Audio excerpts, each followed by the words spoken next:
Bienvenue à Coram Deo.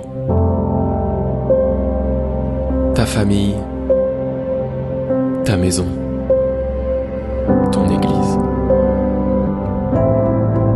Tout comme Jésus nous l'a appris, nous voulons vivre une vie d'amour, de solidarité, de compassion.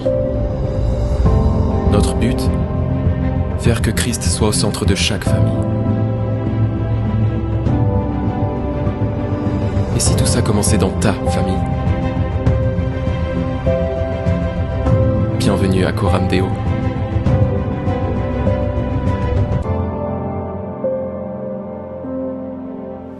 Donc ce matin, j'aimerais vous partager 3 histoires. Est-ce qu'il y a des enfants au milieu de nous? Oui. Je sais que les enfants aiment les histoires. Mais je me suis aperçu qu'il n'y avait pas que les enfants qui aimaient les histoires. Les plus grands aiment les histoires. Les belles histoires, évidemment. Les histoires qui finissent bien. Comme les anglophones disent, happy end. Avec Jésus, ça sera un happy end, un jour. Vraiment, ça sera vraiment le happy end pour l'éternité. Donc ce matin, je vais vous partager 3 petites histoires que l'on retrouve dans le début de l'évangile de Marc, selon Marc. Je vais voir si ça fonctionne, parce que maintenant que j'essaie de suivre la technologie. Voilà. Donc, comme tous les autres évangélistes, Matthieu, Luc et puis Jean, l'objectif premier des évangélistes, entre autres Marc, c'est de nous présenter Jésus. Mais chacun va le présenter de façon particulière. Chacun choisit un angle d'attaque pour nous présenter Jésus parce qu'il s'adresse à un auditoire bien particulier, donc il va nous raconter certaines histoires que l'on ne retrouve pas forcément chez les autres, mais en tout cas, ils vont utiliser les éléments. Ils vont puiser dans toutes les informations, dans tout ce qu'ils ont pu voir, entendre et vivre. Ils vont puiser dans tout cela pour nous présenter Jésus et son œuvre. Et à travers ces 3 histoires que l'on va voir ce matin, vous allez voir que Jésus, c'est de lui dont on va parler. Ça ne va pas vous surprendre. Super. Jésus va enseigner une première leçon à ses disciples. On est tout au début de l'évangile. Donc là, Jésus va leur montrer réellement qui il est. Il va leur enseigner qui je suis, ma personne. Parce que certains disciples, qui étaient des disciples de Jean-Baptiste, ils ont commencé à le suivre, à suivre Jésus, parce que Jean-Baptiste leur a dit, voici l'agneau de Dieu qui ôte les péchés du monde, voici donc le Messie. Et donc ils ont commencé à le suivre, mais ils ne savaient pas très bien à quoi s'attendre. Vous savez, c'est un peu comme chacun d'entre nous. Ils ne réalisent pas vraiment encore ce que signifie venir à Jésus. Et qui est Jésus? Comme on l'a chanté au début, et puis le premier chant, et puis là, sur ce dernier chant, on a chanté le nom de Jésus. Et aucun nom n'est comme le nom de Jésus. Qui peut dire, voilà, je le connais? Si ce n'est pas Jésus lui-même qui se montre, qui manifeste qui il est, et qui explique qui il est. Par exemple, lorsque moi, j'ai répondu au Seigneur, lorsque j'ai accepté son pardon et sa nouvelle vie, et que j'ai accepté de le suivre, de répondre à son appel, je ne savais pas très bien dans quoi je m'embarquais.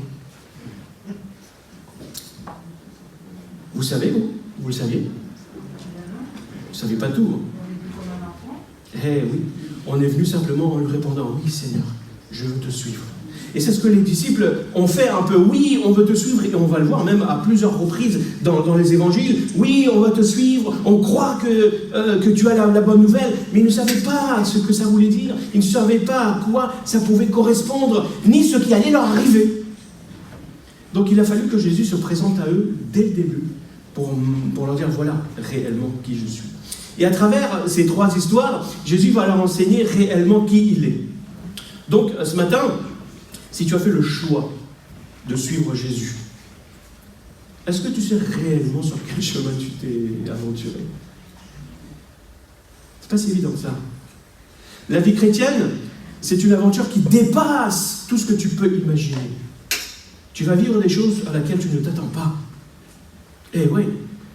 Et tu n'es peut-être pas forcément préparé à vivre ces choses-là, mais le Seigneur est avec toi. Il va te montrer d'abord qui il est, afin que tu puisses lorsque tu traverses ces moments-là, waouh, dire Seigneur, oh, je compte sur ta grâce, parce que je sais que. Donc voilà ce qui va arriver à ses disciples. En fait, c'est un peu comme si on demandait à un enfant de 5-6 ans, ou même peut-être un peu plus, de nous expliquer ce que c'est que l'infini. Est-ce que vous savez ce que c'est que l'infini? Vous pouvez me décrire un petit peu l'infini?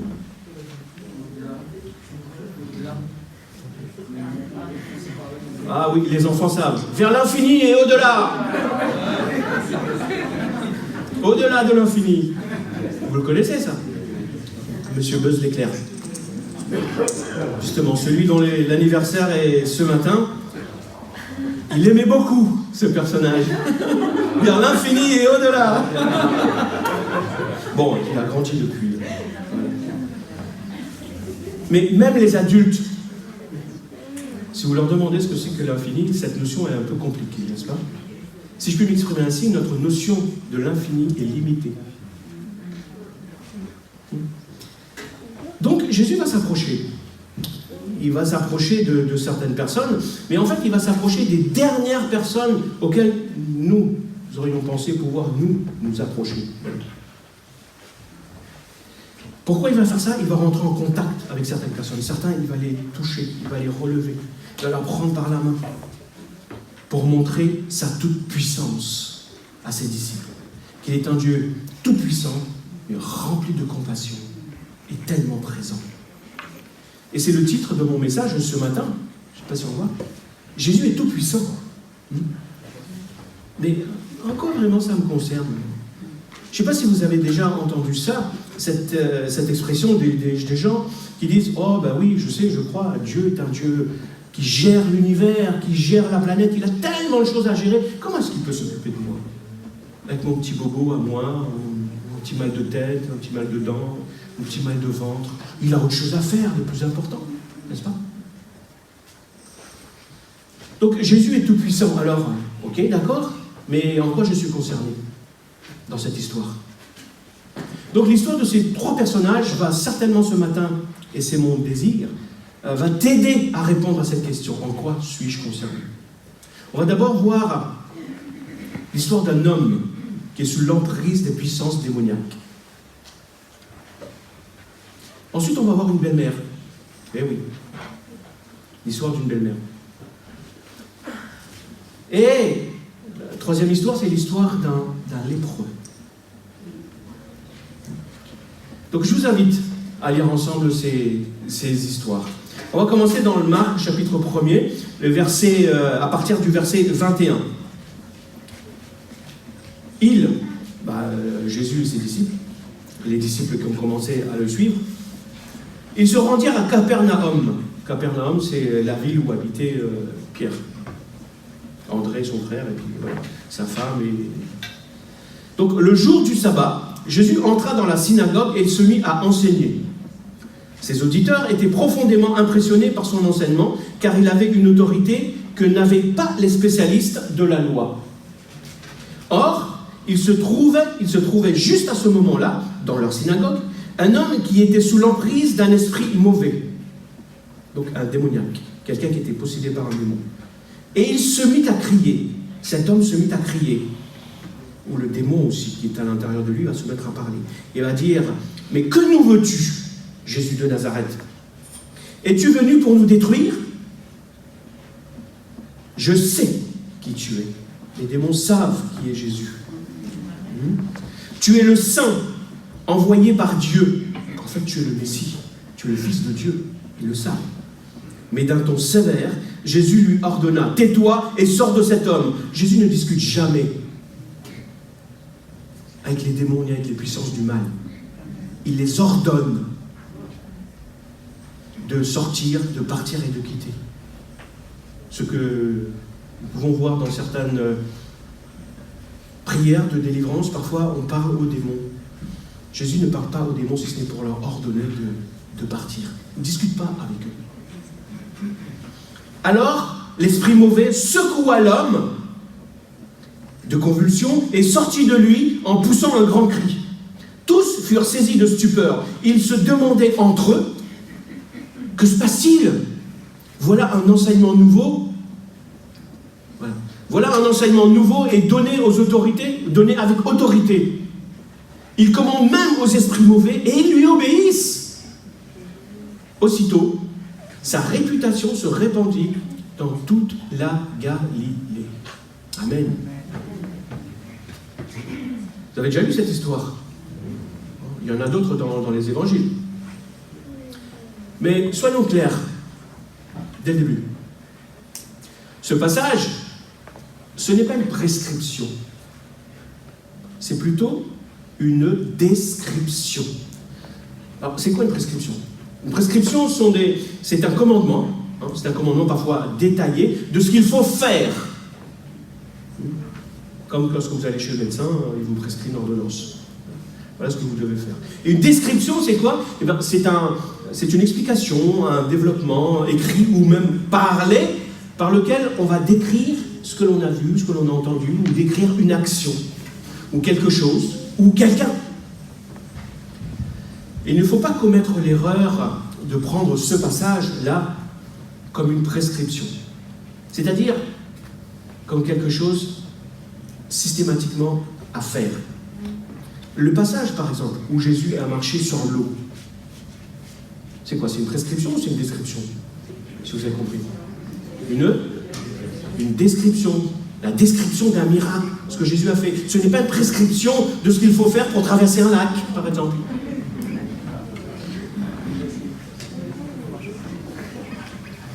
Je ne dis pas que je ne crois pas au miracle, attention. En fait, c'est comme l'histoire d'un homme qui va voir son médecin. Il dit, bon là, je suis hyper stressé, je suis fatigué, je n'arrive pas à dormir tellement, je suis travaillé dans mon esprit. Le médecin lui dit, ouais, si vous ne faites pas attention, votre santé risque d'en prendre un coup, votre système cardiaque, tout votre organisme, votre cœur risque d'être malade, et puis vous allez avoir des complications cardiaques. Alors ce que je peux vous prescrire, par exemple, c'est le soir avant de vous coucher, c'est de laisser vos soucis à l'extérieur de votre maison et de fermer la porte. Et d'aller vous coucher. Oh, mais ça ne marchera pas, ça ne fonctionnera jamais, monsieur le docteur. Comment ça ne fonctionnera jamais? Bah ouais, monsieur le docteur, ma femme n'acceptera jamais de dormir dehors.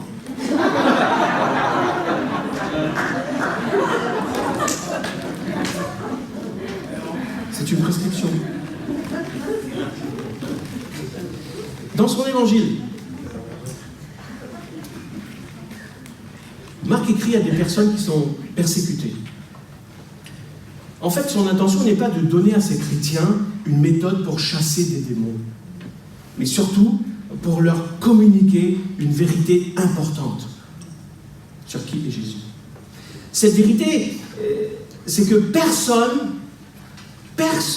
n'est trop mauvais ou n'est trop sous l'emprise d'une puissance maléfique pour que Jésus n'intervienne dans sa vie.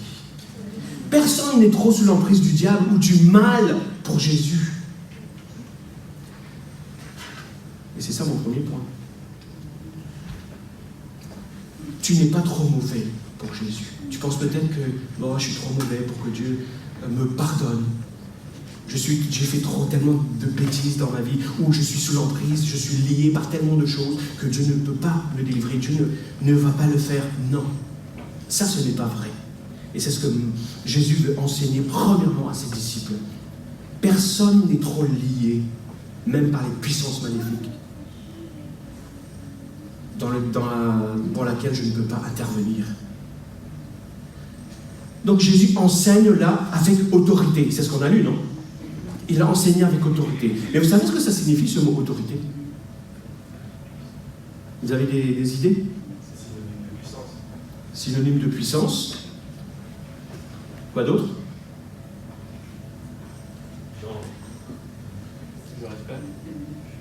Respect. Puissance, pouvoir, il est déterminé. L'ordre. Assurance, vérité. Soumission. Ce terme, dans le grec, c'est exousia. Vous le savez peut-être pas. Mais ce terme correspond à quoi? Il correspond au fait que c'est un pouvoir d'action. C'est le pouvoir, la puissance d'agir. Littéralement, ça veut dire quoi? Ça veut dire que les paroles de Jésus étaient suffisamment puissantes pour se traduire en actes, quelle que soit la situation. Lorsque Jésus parlait, la chose arrivait. D'ailleurs, c'est ce que vous pouvez lire dans Genèse au chapitre 1er, lors de la création de l'univers. Dieu dit, et la chose s'accomplit. Voilà cette autorité des paroles de Jésus. Cette même autorité. Lorsque Jésus parle, l'enfer tremble. N'est-ce pas? Et à l'époque, il y avait toutes sortes d'enseignants, toutes sortes de prédicateurs. Donc les rabbins, les scribes et les prédicateurs enseignaient la Torah, la loi de Moïse. Ils enseignaient les commandements qui se trouvaient dans cette loi. Mais Jésus va les dépasser tous. Jésus ne va pas être un simple enseignant ou un simple prédicateur. Non, la puissance de ses paroles se traduisait en actions concrètes. Quels sont ceux qui conduisent là, qui ont une voiture et qui conduisent? Ok. Qu'est-ce que vous faites lorsque vous arrivez avec votre voiture au feu tricolore et qu'il est rouge? Ne dites pas que vous traversez. Qu'est-ce que vous faites? Vous vous arrêtez. Pourquoi? Parce que c'est la loi. La loi vous dit qu'il faut vous arrêter. C'est le code de la route. Il faut s'arrêter. Ceux qui ne le font pas, alors faites-le maintenant. Arrêtez-vous. Vous êtes d'accord avec ça? Maintenant, vous êtes dans la même situation. Il y a un policier qui est à côté de ce feu rouge, qui est là, et qui vous dit: vous passez? Pourtant le feu est rouge. Pourquoi?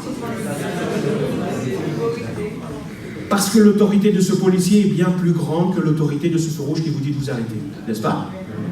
Eh bien, l'autorité de Jésus est bien plus grande que toute autorité que vous pouvez trouver sur cette terre. Ce que Jésus dit vaut plus que ce que toute autorité pourra vous dire ou vous promettre. Sa puissance est au-delà de tout ce que vous pouvez imaginer. Il est le Seigneur des Seigneurs. Jésus est bien plus grand que n'importe quelle croyance, n'importe quelle religion, n'importe quelle philosophie. Il est le Seigneur des Seigneurs, ça veut dire le Maître des Maîtres. Personne ne peut l'égaler. Il a l'autorité qui est au-dessus de toute chose. Il a une puissance que personne ne peut égaler, au-dessus de toute autorité. Voilà qui il est, ce Jésus, et que les disciples avaient besoin de comprendre. Et en s'approchant de cet homme-là, qui est sous l'emprise des puissances mauvaises, Jésus va démontrer de façon visible donc, qui il est, Dieu, mais que le royaume de Dieu aussi est présent. C'est approché, que le royaume de Dieu est arrivé.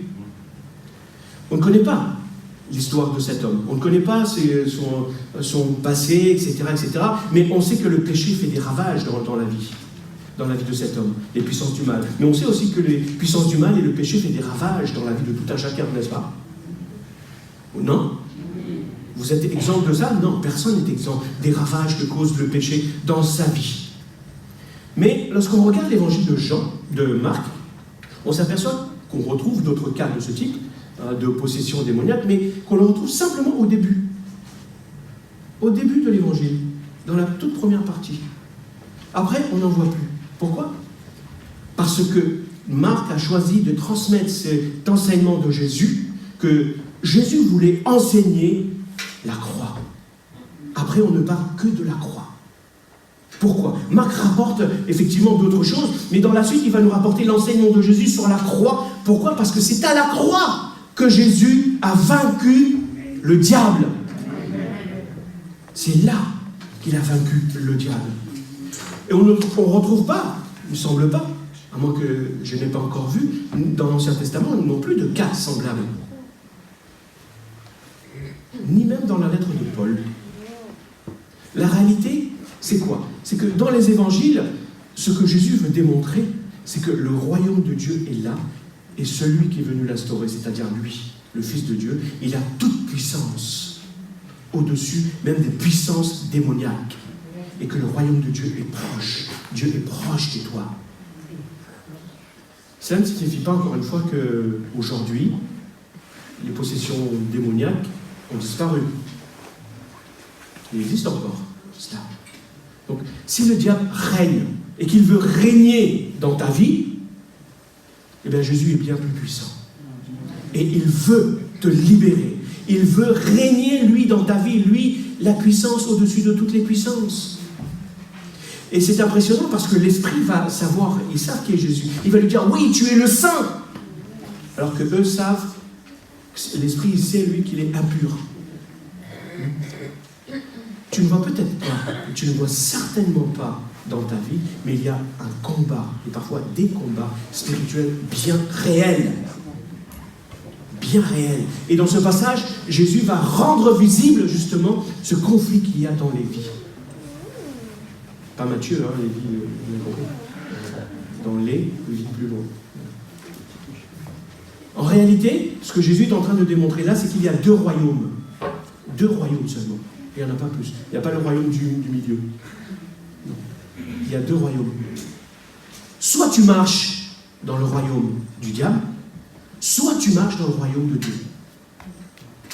Il n'y a pas de milieu. Ces deux royaumes ne sont pas délimités par des frontières, une frontière physique. Et dis-toi bien que ce n'est pas parce que tu es ou tu viens à l'église que tu fais systématiquement partie du royaume de Dieu. Oh là là, chacun est en train de dire. Oh là là. Non ? Ce qui détermine le royaume de Dieu auquel tu appartiens, ce n'est pas l'endroit où tu te trouves, mais c'est ta façon de vivre par rapport à ce que Dieu demande. Si tu as fait le choix pour Jésus et si tu le suis, tu suis ses commandements. Alors qu'est-ce que Jésus veut apprendre à ses disciples à travers cette histoire ? Eux qui pensent que ce démoniaque est bien la dernière personne pour qui Jésus peut faire quelque chose, Jésus leur apprend à ses disciples que personne n'est dans une situation trop désespérée pour qu'il puisse intervenir. Quelle que soit ta situation n'est peut-être pas trop extrême. Ta situation n'est pas trop extrême pour Jésus, même si tu es lié par des puissances démoniaques. Quel que soit le lien, Jésus veut te délivrer comme il a délivré cet homme. Et il peut le faire. Amen. Jésus met la barre bien haute là. Waouh. Qu'est-ce qu'il y a au-dessus ? Qu'est-ce qu'il y a au-dessus de... Après avoir mis la barre bien haute, Marc va continuer son histoire. Verset 29. Sortant de la synagogue, Jésus se rendit avec Jacques et Jean à la maison de Simon et André. Donc la belle-mère de Simon, vous avez vu une belle-mère, hein ? La belle-mère de Simon était couchée avec une forte fièvre. Aussitôt, ils lui parlèrent d'elle.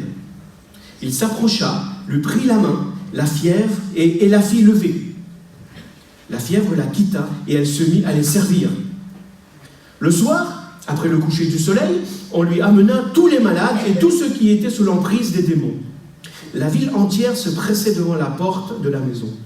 Il guérit beaucoup de personnes atteintes de diverses maladies. Il chassa aussi beaucoup de démons et leur défendait de parler, car ceux-ci savaient qui il était. Le lendemain, bien avant l'aube, en pleine nuit, il se leva et sortit. Il alla dans un lieu désert pour y prier. Simon et ses compagnons partirent à sa recherche. Quand ils l'eurent trouvé, ils lui dirent « Mais tout le monde te cherche !»« Allons ailleurs, leur répondit-il, dans les villages voisins. Il faut que j'y annonce aussi mon message. C'est pour cela que je suis venu. » Et il partit à travers toute la Galilée. Il prêchait dans les synagogues et chassait les démons. Amen. Donc après avoir délivré un homme qui était sous l'emprise des puissances démoniaques, Jésus va démontrer encore une fois sa toute puissance. Encore une fois, il va mettre la barre bien haute. On s'attend, généralement, dans toute histoire, parce qu'on nous présente quelque chose, que ça va crescendo, non ? Je ne sais pas, même dans les jeux vidéo, des fois, vous commencez tout petit, et puis vous montez en level, pour arriver jusqu'au big boss, après. Non ? C'est comme ça. Là, Jésus a tapé à un niveau, un level, on s'attend à ce qu'il y ait un level au-dessus encore, là. C'est la logique. Cependant, qu'est-ce que Jésus va faire ? Il va guérir une femme de sa fièvre. On se dit, alors là, impressionnant. Ça reste une action assez ordinaire. Généralement, on a une petite fièvre, enfin on a même une grande fièvre, qu'est-ce qu'on fait? On se dope avec du paracétamol, avec tout ce que vous voulez pour calmer. Au bout de quelques jours, ça passe. C'est assez rationnel. Et parfois, ça fonctionne assez bien. Ça reste quand même une action assez ordinaire. Ce grand Dieu qui vient délivrer la toute-puissance, bon, il va aller encore de village en village, il va aller délivrer les gens de ces puissances démoniaques pour montrer qui il est. Non, là c'est l'histoire d'une femme banale, une belle-mère. Dans une journée banale, qui a un besoin, je dirais, ordinaire et banal. Mais Jésus n'y est pas insensible. Il n'est pas indifférent. Donc Jésus te dit, je suis le Seigneur de l'extraordinaire, mais je suis aussi le Seigneur de ton ordinaire. Et c'est ça mon deuxième point. Est-ce que ça fonctionne bien? Tu n'es pas trop banal pour Jésus.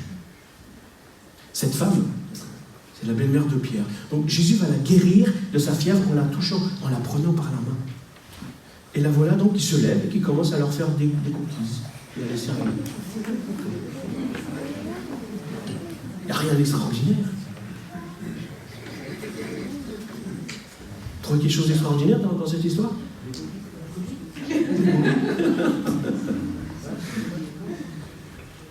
Je crois que Jésus est le Dieu du miracle. Mais je crois aussi qu'il est le Dieu de mon quotidien. Dans les plus petites choses insignifiantes, auxquelles parfois je n'ose même pas présenter à Dieu. Si ta journée c'est métro, boulot, dodo, eh bien dis-toi que Jésus est avec toi dans ton métro, boulot, dodo. Je suis personnellement impressionné par l'infiniment grand. Vous savez, le cosmos et l'univers, etc., et toutes ces lois qui gèrent ça. J'aime bien m'informer à ce propos parce que je suis impressionné. Mais je suis davantage impressionné par l'infiniment petit. Tout ce qui est atomique et subatomique. Pourquoi? Parce que ce sont des choses qui sont invisibles, que l'on ne voit pas. Mais c'est parce que ces choses-là sont réglées par la puissance de Dieu que l'infiniment grand peut être réglé. Et ça m'impressionne. Ça m'impressionne, pourquoi? Parce que le Dieu qui a créé l'univers, il s'intéresse à mon quotidien.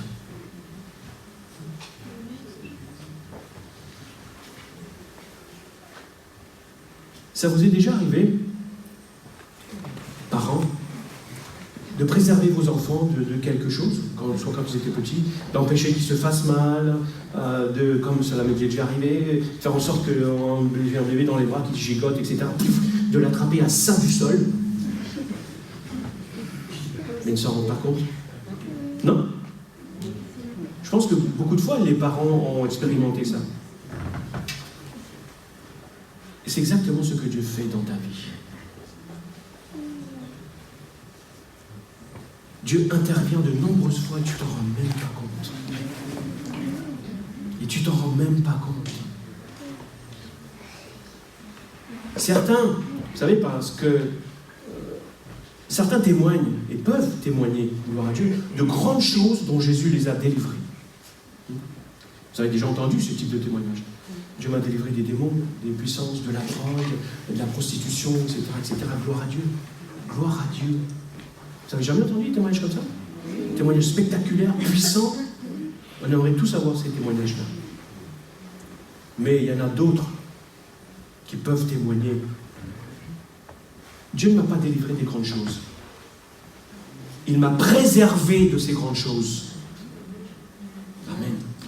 Et c'est tout aussi puissant.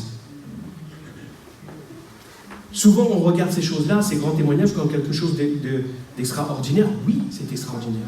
Mais on oublie que Dieu a préservé beaucoup de personnes de tomber dans ces choses-là. Et ça, c'est aussi une grâce puissante. Alors qu'il y a tellement d'influence autour de nous pour nous attirer vers des choses démoniaques. Mais Dieu préserve certains. Et c'est tout aussi puissant.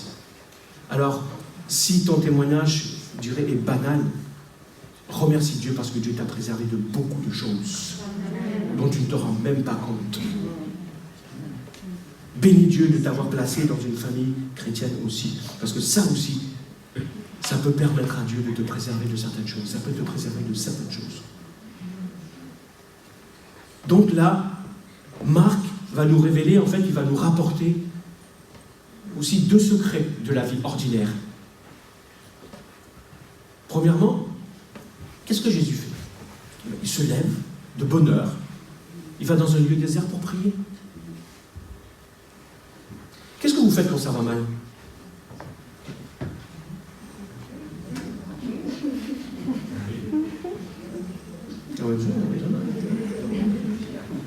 Témoignez, dites-le. Qu'est-ce que vous faites quand ça va mal? Vous? Vous pleurez quand ça fait mal. Après, vous priez. Ah, je me disais, ça allait peut-être arriver à la fin. Mais... Non, oui, je comprends. Quand quelque chose ne va pas bien dans la vie d'un chrétien, il se met à prier. C'est un super bon réflexe. Il faut continuer. Parce que ça aide à développer sa vie de prière.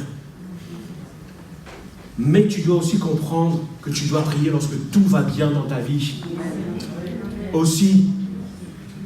Et c'est ce que Jésus enseigne ici, là. Jésus ne se met pas simplement à prier lorsqu'il y a un problème à régler. Et c'est souvent, la plupart du temps, on prie lorsqu'on a un problème à régler. Mais Dieu est compatissant, il nous accepte, il nous écoute et il agit. Mais apprenons, ayons aussi ce réflexe de prier et de dire à Dieu merci chaque jour, même s'il n'y a pas des choses extraordinaires qui se passent dans notre vie. Parce que Dieu est tout aussi présent. Et dans l'infiniment petit, dans l'invisible, Dieu agit de façon extraordinaire pour toi. Alors prie et remercie Dieu, sois reconnaissant.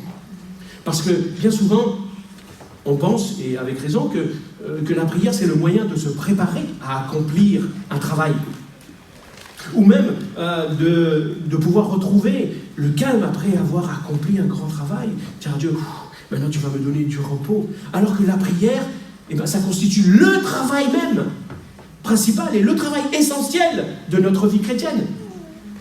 Parce que la prière, c'est le temps, c'est la possibilité que tu laisses au Saint-Esprit de développer la vie de Dieu en toi, à travers cette relation profonde. Et tu n'as pas besoin d'être dans des problèmes ou dans des difficultés pour te livrer à la prière, pour être en communion avec Dieu. Et pour alimenter ta prière, ben, appuie-toi sur la Bible et ses promesses. Vous savez pourquoi on appelle la Bible la parole de Dieu, en fait? C'est pas compliqué. C'est pas une doctrine théologique, la Bible. Pourquoi on appelle ça la parole de Dieu? Je ne sais pas répondre.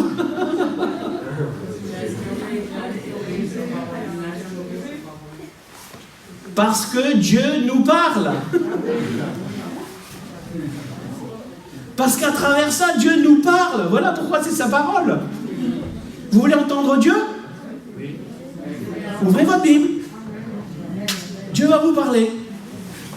Donc appuyez-vous sur la parole de Dieu, sur ses promesses, et alliez ça à la prière. Voilà le secret, le premier secret que Marc nous livre. Le deuxième secret d'une vie toute ordinaire, eh ben, c'est justement le message. Jésus dit, ben, je dois aller annoncer le message, mon message. Ce message de la bonne nouvelle dans le quotidien. Alors comment est-ce que tu vis avec ce message dans le quotidien? Est-ce que tu vis de l'évangile dans le quotidien? Seigneur, apprends-nous à vivre de ta parole tous les jours et à la transmettre d'une manière ou d'une autre. À semer ta parole et bien à vivre de cette parole-là, moi aussi. En fait, Jésus va montrer tout simplement que tu n'es pas trop banal, ou trop ordinaire, ou trop insignifiant pour lui. Ta vie, quelle que soit la chose qui peut se passer dans ta vie, ça l'intéresse. Et il s'y intéresse. Il est sensible à tout ce que tu vis dans l'ordinaire de ton quotidien. Et finalement, c'est l'une des histoires les plus émouvantes, je trouve, de l'évangile de Marc, qui a, à mon sens, hein, ça a été bien exprimé dans ce film, The Chosen, dans l'épisode 6, je ne sais pas si vous l'avez vu en français, de la première saison en français. Je vous lis ce passage. verset 40. Un lépreux s'approcha de lui, il le supplia, tomba à genoux devant lui et lui dit « Si tu le veux, tu peux me rendre pur. » Jésus, pris de compassion pour lui, tendit la main, le toucha et lui dit « Je le veux, sois pur. » Aussitôt, la lèpre le quitta et il fut pur. Jésus veut te toucher ce matin. Jésus lui fit de sévères recommandations et le renvoya aussitôt. Attention, ne dis rien à personne, mais va te faire examiner par le prêtre et apporte l'offrande prescrite par Moïse pour ta purification. Cela leur servira de témoignage. Mais lui, à peine sorti, se mit à proclamer à tout le monde ce qui lui était arrivé et il répandit la nouvelle partout. Jésus ne va pas dire Amen. Et à cause de cela, Jésus ne pouvait plus aller ouvertement dans une localité. Et il se tenait au dehors, dans les lieux déserts, et on venait à lui de toutes parts. Ce texte est souvent interprété comme une simple guérison, n'est-ce pas? Non? C'est ce que l'on voit. Mais pour bien saisir la portée de ce récit, il faut comprendre ce qu'était la lèpre à cette époque. Je vous invite à regarder cet extrait. Qui est émouvant, n'est-ce pas? Un lépreux. La guérison d'un lépreux, ça nous paraît aussi simple. Quelque part, banal, c'est l'histoire d'une guérison. Mais il y a, dans l'Ancien Testament, dans la Torah, il y a 2 chapitres. Qui se trouvent dans le livre des Lévitique, dans la loi de Moïse, qui nous parlent de la lèpre. Les chapitres 13 et 14. Je vous inviterai à les relire. Donc dans ces chapitres, il nous est rapporté les prescriptions concernant cette maladie. Les prêtres devaient examiner avec attention et déterminer la gravité de cette maladie et prescrire quelque chose après pour justement valider que cette maladie a disparu, que la personne a été guérie. Parce que Jésus va dire à ce gars. La lèpre, c'est la seule maladie qui soit très bien décrite, soit peut-être complètement décrite dans l'Ancien Testament. Et les passages, donc chapitres 13 et 14, insistent vraiment sur le fait qu'il y ait besoin d'un diagnostic précoce, suffisamment tôt, et qu'il faut une prévention à cette infection. Donc les Lévitiques expliquent que, en fait, la lèpre, c'est quoi? Que la lèpre pouvait s'attaquer aussi bien à des objets, aux vêtements, aux maisons aussi.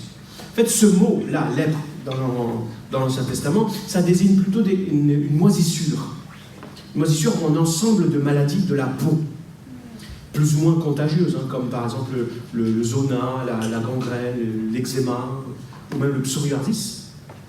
Donc, jusqu'au Moyen-Âge, on appelait toutes les maladies de peau selon cette description-là de la Bible. Jusqu'en 1873, un médecin norvégien qui s'appelle Gerhard Hansen, qui a découvert la bactérie qui causait cette maladie que l'on appelle aujourd'hui la lèpre.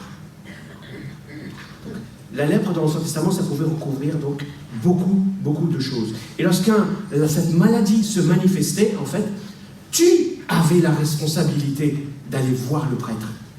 Tu devais aller le voir pour un diagnostic et une prescription. Comme lorsqu'on est malade, on va voir un médecin pour qu'il fasse un diagnostic et une prescription. Et l'évaluation des prêtres était plus qu'un diagnostic. Et c'est là où c'est important de le comprendre. C'était plutôt un jugement qu'ils émettaient. Et un jugement, c'était le jugement de Dieu même par rapport à cette maladie.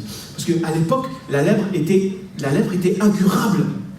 C'était le signe extérieur, le signe visible d'un péché spécifique intérieur. Et caché. Comme par exemple, vous connaissez l'histoire d'Élisée et de son serviteur Géasi.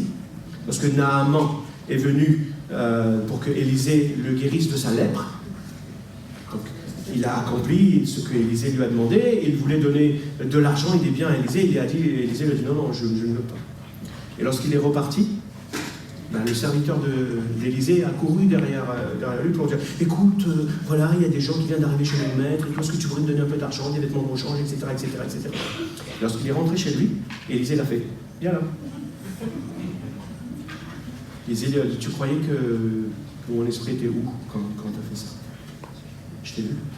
Dieu m'a donné suffisamment de discernement pour voir certaines choses. La lèpre de Naaman qui a disparu, il va s'attacher à toi. Et à partir de ce moment-là, il a eu la lèpre. Tout ça comme quoi? Comme signe de sa cupidité, de son mensonge. Vous connaissez l'histoire du roi Osias aussi? Le roi Osias, qui a commencé à être un bon roi, et puis vers la fin, ça a commencé à plus aller. Il est rentré dans le temple, il a voulu lui-même offrir des sacrifices avec de l'encens. Et là, tous les prêtres sont arrivés et disent « Mais c'est pas à toi de faire ça, t'as pas le droit de faire ça. C'est seulement la lignée de Lévi, d'Aaron, que Dieu a appelé pour accomplir ça. Tu n'as pas à faire ça. » Elle a commencé à se mettre en colère contre les prêtres. Et à ce moment-là, Dieu lui a communiqué la lèpre. Il a eu la lèpre. Il a commencé à avoir sur son front. Et jusqu'à la fin de sa vie, il a été obligé de vivre tout seul dans une cabane, comme signe de son orgueil et de sa colère. Si tu avais la lèpre, en fait, tu devenais impur, repoussant, parce que tu pouvais contaminer tout le monde. Et lorsque tu rentrais dans une maison, la maison, avec tout ce qui s'y trouve, objets, murs, et personnes qui se trouvaient, étaient contaminés à cause de toi. Ça vous rappelle certaines choses encore aujourd'hui? En fait, tu devenais une source d'infection ambulante. Tu étais séparé de ta famille. Tu ne pouvais même pas leur dire au revoir ni rien. Tu étais exclu de la société. On t'expulsait en dehors de la ville. Tu devais vivre à l'extérieur et loin encore. Tu devais t'habiller d'une certaine façon pour qu'on puisse te reconnaître de loin. Et si par mégarde quelqu'un croisait ton chemin, tu devais crier « Impur, impur, impur !» pour que la personne ne s'approche pas de toi. Voilà ce que la loi exigeait. Et la lèpre signifie le péché qui est attaché à ta vie. Ce lépreux qui est exclu de tout, il va voir Jésus, quand même. Et il lui dit, si tu veux, tu peux me rendre pur. Vous savez, les paroles de ce lépreux nous posent un problème. Et souvent, moi aussi, ça me fait réfléchir. Ça soulève une grosse difficulté, même chez les chrétiens. C'est quoi cette difficulté? Parce que on a beaucoup plus de mal avec la volonté de Dieu qu'avec la puissance de Dieu, sa capacité d'agir. Parce que la majeure partie des chrétiens, et j'espère que vous aussi, vous ne doutez pas que Dieu soit capable d'accomplir des grandes choses, d'accomplir des miracles, non? Vous croyez que Dieu est capable de faire ça? Donc vous n'avez pas de problème avec la toute-puissance de Dieu. Par contre, avec sa volonté, c'est là où il y a le problème. Pourquoi? Parce qu'on ne comprend pas pourquoi Dieu ne le fait pas tout le temps. Pourquoi est-ce que Dieu ne guérit pas tout le temps?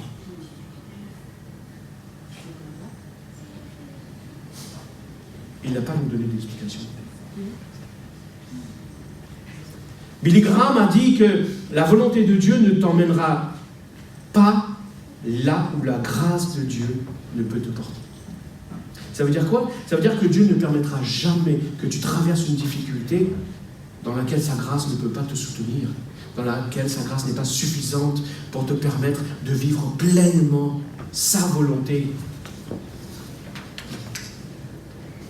On ne sait pas encore une fois depuis combien de temps, là non plus, cet homme qui vivait comme un paria, loin de tout, loin de sa famille, loin de la société, n'avait pas eu de relation avec d'autres personnes, il n'avait pas eu de contact avec un autre être humain, à cause de son péché, à cause de la lèpre. Mais voilà que Jésus va s'approcher de lui. Jésus va le toucher. Est-ce que vous avez remarqué la réaction des disciples? Je voulais le mettre pour que vous voyez bien. Vous avez vu la réaction de ces disciples? Comment est-ce qu'ils ont réagi?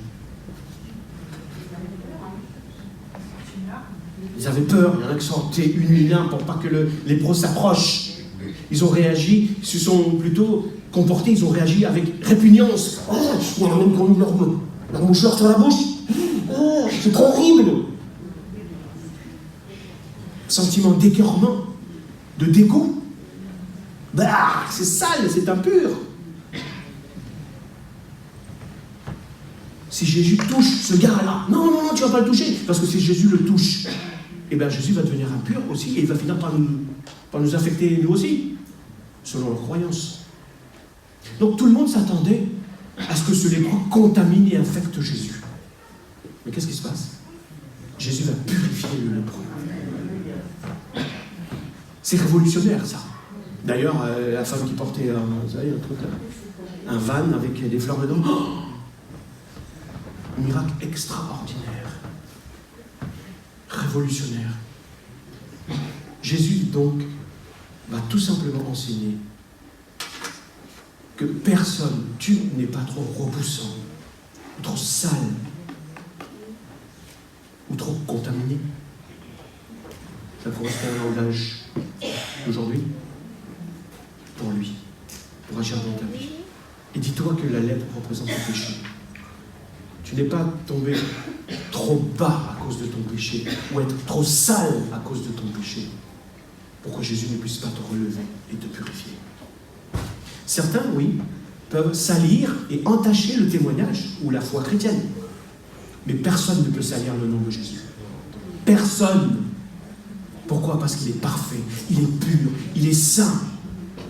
Peu importe ta vie et la profondeur de la saleté dans laquelle tu estimes peut-être être, si tu viens à Jésus, il va faire une œuvre de purification dans ta vie. Tu ne vas pas le contaminer. C'est lui qui va te, entre guillemets, te contaminer par sa sainteté. Il va te délivrer.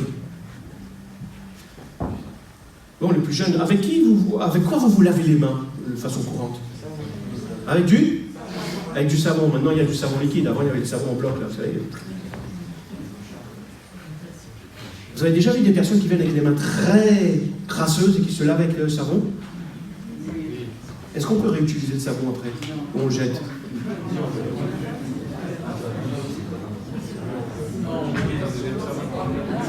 Ou est-ce qu'il faut laver le savon avant, après de s'en resservir?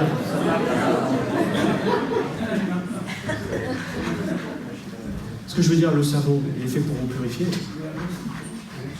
Même lorsque vous venez avec les mains sales et que vous vous lavez avec du savon, quelqu'un d'autre peut revenir derrière et utiliser le même savon pour se laver les mains.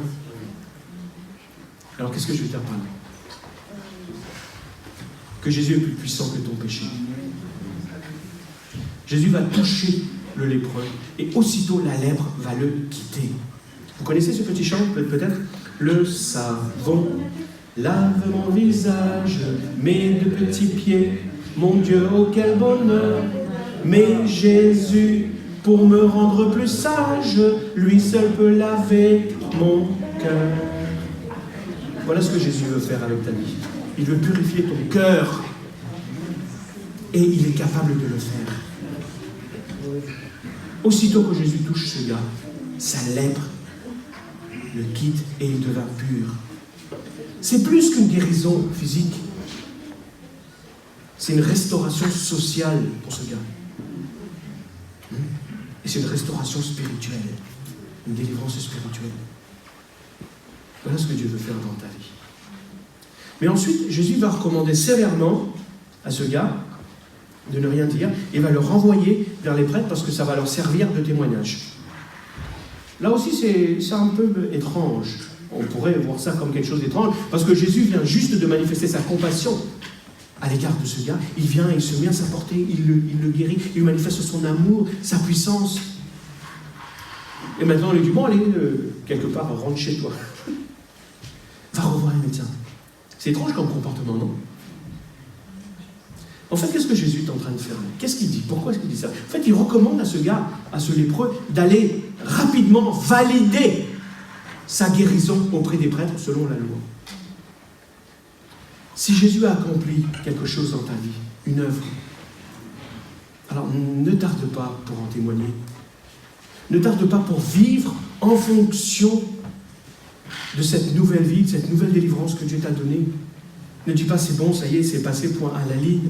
Non, Jésus a fait quelque chose de merveilleux dans ta vie. Alors vis en fonction de ça. Et je termine avec cette recommandation aussi de Jésus, ne dis rien à personne. On peut se poser la question, mais comme le gars là lui dit, mais tu ne cherches pas la gloire, en fait. Tu veux pas qu'on sache réellement ce que tu es capable de faire? Jésus a dit, bon, c'est moi qui vais dire qui je suis, c'est moi qui vais révéler les choses. En fait, mais pourquoi est-ce que Jésus dit ça? Ne dis rien à personne. Il dit, ne dis rien de la façon dont tu as été guéri, il va simplement te montrer au prêtre. Je pense qu'il y a au moins deux raisons.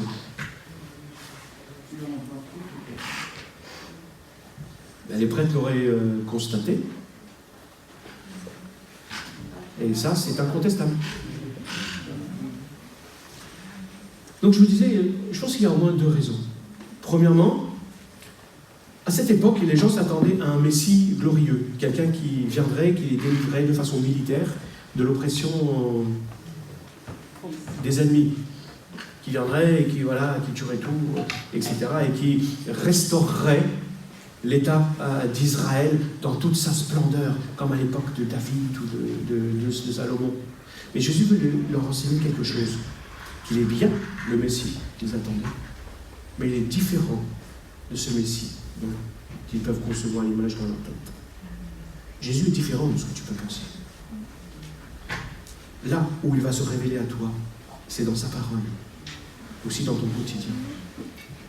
On peut tous se confectionner une image de Jésus, de Dieu, de sa façon de faire, de sa façon d'agir. On peut tous penser, ah ben oui, c'est bien, etc., etc. Mais le Jésus, le nom de Jésus, personne ne pourra le cerner. Personne. Lui seul peut te révéler qui il est. Et chaque jour, il le fait. Il le fait. Il n'est pas le Jésus comme peut-être tu penses. Il est bien plus large et bien plus grand que ça encore. Voilà ce qu'il voulait leur montrer, premièrement. Et la deuxième raison, c'est que Jésus va s'associer à ce serviteur souffrant que le prophète Ésaïe va décrire dans son chapitre 53. Parce que personne ne pouvait comprendre qui était véritablement Jésus, donc le Messie, sans sa mort à la croix. Sans la mort, on ne peut pas vraiment savoir qui est Jésus, pourquoi il est là, qu'est-ce qu'il est venu faire. Jésus donc va temporiser un petit peu les choses. Il va leur dire, bon les gars, attendez. Je dois d'abord vous enseigner une chose importante. Donc Jésus va enseigner d'abord à ses disciples. C'est pour ça qu'il ne voulait pas qu'on explique tout de ce qu'il était en train de faire. Il va temporiser parce qu'il va expliquer à ses disciples l'importance de la croix dans le plan du salut. Ce n'est pas par la force, mais par la croix, par les souffrances. Jésus n'est pas simplement venu pour faire des miracles et accomplir des grandes choses. Non, il est d'abord venu pour accomplir le plan du salut. Et ça passe par les souffrances de la croix. Jésus ne veut pas, à ce moment-là, il ne voulait pas attirer l'attention sur le spectaculaire ou les miracles, parce que ça aurait détourné les regards de sa personne et de la croix. Jésus veut surtout que l'on ait les regards fixés sur lui. C'est lui qui doit attirer notre attention. Et l'œuvre de la croix, sa mort et sa résurrection. C'est ça. D'ailleurs, il va dire plus tard à ses disciples, lorsque ses disciples, il va les envoyer, il va leur donner le pouvoir de chasser les démons, parce qu'ils vont revenir, ils vont être « Waouh, c'est génial, Seigneur! Ouais, c'est formidable, les démons nous sont soumis. Waouh! Quand même, les démons, les puissances des ténèbres. » Jésus leur dit, mais les gars, c'est rien ça. Ce dont vous devez vous réjouir, c'est quoi? C'est de votre salut. C'est que votre nom est inscrit dans le livre de vie. Et pour être sauvé, je dois mourir d'abord et ressusciter avant de vous donner la vie éternelle. Et David l'avait bien compris, le roi David, bien avant tout ça. Seigneur, redonne-moi la joie de ton salut. Lorsque vous passez dans des moments difficiles, repensez à ça. Dites-vous, Seigneur, fais-moi prendre la mesure du salut que tu m'as acquis à la croix. Et ça, normalement, c'est ça qui suscite la joie dans le cœur. Je suis sauvé pour l'éternité. Voilà ce que Jésus voulait leur apprendre. C'est cette vérité-là aussi que nous devons enseigner ou témoigner dans notre évangélisation. Et finalement, cette histoire devrait aussi susciter de la compassion dans notre cœur. La compassion pour ceux qui nous entourent, ceux qui sont autour de nous. Parce que nos faiblesses, nos manquements, notre vie bien ordinaire, la plupart du temps, notre propre péché même, eh bien, devrait nous faire réaliser que personne autour de nous n'est trop mauvais, trop impur, trop banal, trop repoussant pour Jésus, et que nous en faisons partie de cela. On est tous, à un moment donné, le lépreux de quelqu'un d'autre. On repousse.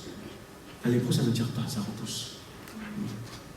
Alors, ne courons pas le risque d'être sévère quand Dieu est tendre et manifeste sa compassion, ou d'être tendre lorsque Dieu est sévère avec quelque chose dans notre vie. Alors je vais vous inviter, nous n'allons pas voir la Sainte Seine ce matin, mais simplement avoir un moment de prière ensemble. Parce que quelle que soit ta situation, quel que soit ton malheur, quelles que soient tes idées, ce que tu penses, je t'encourage comme ce lépreux à prendre la décision de t'approcher de Jésus, tel que tu es. Jésus ne va pas te condamner. Il ne va pas dire à ce lépreux, attends, reste à une certaine distance, je peux te délivrer de là où je suis. Il va s'approcher de lui, il va le toucher. Avec la belle-mère de Pierre, il va la prendre par la main, il va le relever. Parfois, c'est simplement avec sa parole. Il va agir dans ta vie. Alors, je t'invite tout simplement, pendant que nous allons courir le front, de prendre cette décision dans ton cœur, si tu ne l'as pas déjà fait, de t'approcher de Jésus. Et même si tu l'as déjà fait, de dire, Seigneur, je veux davantage m'approcher de toi. Afin d'être peut-être contaminé par toi, par ta sainteté, par ta pureté.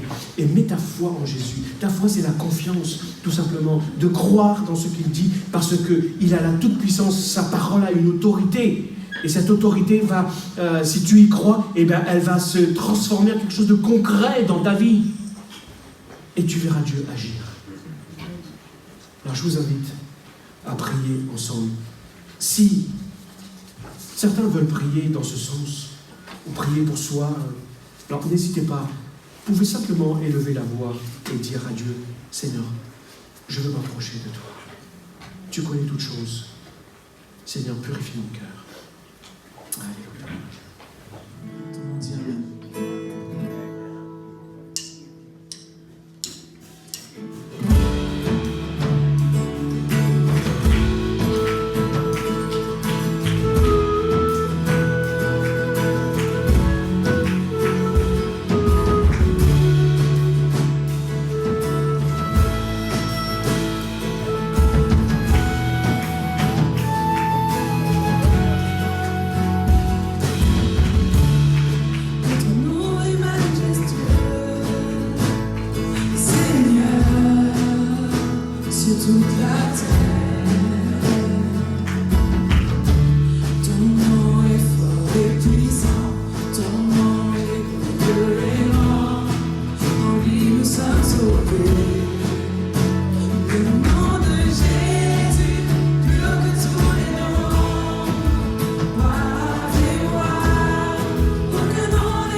que Jésus-Christ est ressuscité. Nous l'élevons plus haut. En ton nom, tout genou fléchit. En ton nom, tout homme est sauvé. Nous élevons ton nom. Aucun autre Dieu n'a vaincu la mort. Que Jésus-Christ est ressuscité. Nous l'élevons plus haut. En son nom, tout genou fléchit. En son nom, tout homme est sauvé. Nous élevons son nom. Le nom de Jésus, plus haut que tous les noms. Roi des rois, aucun nom n'est comme le sien. Le nom de Jésus, plus haut que tous les noms. Alpha, Oméga, aucun nom n'est comme le sien. Le nom de Jésus, plus haut que tous les noms. Roi des rois, aucun nom n'est comme le sien. Le nom de Jésus, plus haut que tous les noms. Alpha, Oméga, aucun nom n'est comme le sien. Chantons Jésus, Jésus, Jésus, Jésus. Oh Jésus, nous élevons ton Jésus, nous élevons ton Jésus, nous élevons ton Jésus.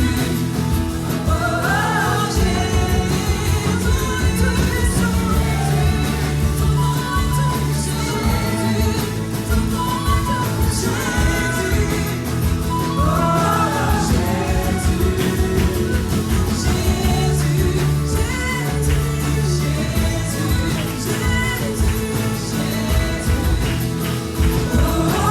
Jésus, le nom de Jésus, plus haut que tous les noms. Roi des rois, aucun nom n'est comme le sien. Le nom de Jésus, plus haut que tous les noms. Alpha, Oméga, aucun nom n'est comme le sien. Chantons, aucun autre Dieu n'a vaincu la mort. Aucun autre Dieu n'a vaincu la mort. Que Jésus-Christ est ressuscité. Nous l'élevons plus haut. En son nom, tout genou fléchit. En son nom, tout homme est sauvé. Nous élevons ton nom. Aucun autre Dieu. Aucun autre Dieu n'a vaincu la mort. Que Jésus-Christ est ressuscité. Nous l'élevons plus haut. En son nom, tout genou fléchit. En son nom, tout homme est sauvé. Nous élevons ton nom. Le nom de Jésus, plus haut que tous les noms. Roi des rois, aucun nom n'est comme le sien. Le nom de Jésus, plus haut que tous les noms. Alpha, Oméga, aucun nom n'est comme le sien. Le nom de Jésus, plus haut que tous les noms. Il est roi des rois, aucun nom n'est comme le sien. Le nom de Jésus, plus haut que tous les noms.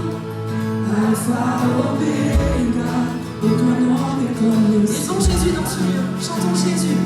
Jésus, Jésus, Jésus, oh Jésus, nous élevons ton Jésus, nous élevons ton Jésus, ton nom est tout puissant.